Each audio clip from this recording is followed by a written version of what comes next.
কাতারের প্রধানমন্ত্রী শেখ মোহাম্মদ বিন আবদুল্লাহ রহমান বিন Jasim Al Thani জানিয়েছেন, গাজায় যুদ্ধবিরতির যে চুক্তি হয়েছে তা ১৯ জানুয়ারি রবিবার থেকে কার্যকর হবে। আল জাজিরার খবরে বলা হয়েছে, কাতারের স্থানীয় সময় রাত ১০টার কিছু আগে সাংবাদিকদের সামনে তিনি চুক্তি চূড়ান্ত হওয়ার এই ঘোষণা দেন।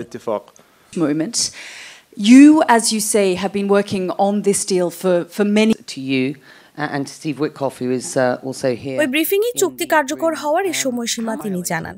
এর আগে কাতারের প্রধানমন্ত্রী আলোচনা স্থলে হামাস এবং ইসরায়েলের আলোচকদের সঙ্গে সাক্ষাৎ করেন।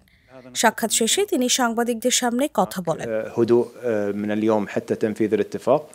ولكن الأطراف أقرت أن الاتفاق يتطلب عدد من الأيام حتى يتم تنفيذه بشكل صحيح وأن يتم শেখ মোহাম্মদ আরও বলেন, চুক্তি কার্যকর করা নিয়ে উভয় পক্ষের সঙ্গে এখনও আলোচনা চলছে। এদিকে বিদায়ী মার্কিন প্রেসিডেন্ট জো বাইডেন চুক্তির বিষয়টি নিশ্চিত করে বলেছেন, এটি মার্কিন কূটনীতির সাফল্য, যদিও এর আগেই এই চুক্তির জন্য নিজের কৃতিত্ব দাবি করেছেন ট্রাম্প।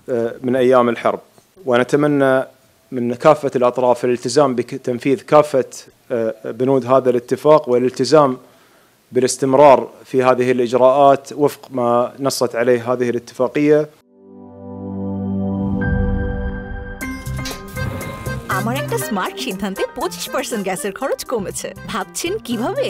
সাধারণ গ্যাস স্টোভ বদলে আমি এনেছি আরএফএল গ্যাস স্টোভ। এর সাইন্টিফিক নজল ও ব্রাস বার্নার ক্যাপ সমানভাবে তাপ ছড়িয়ে রান্না করে দ্রুত, তাই গ্যাসও বাঁচায় 25%, টাকাও বাঁচে 25%। আরএফএল গ্যাস স্টোভ নিরাপদ ও গ্যাস সাশ্রয়ী।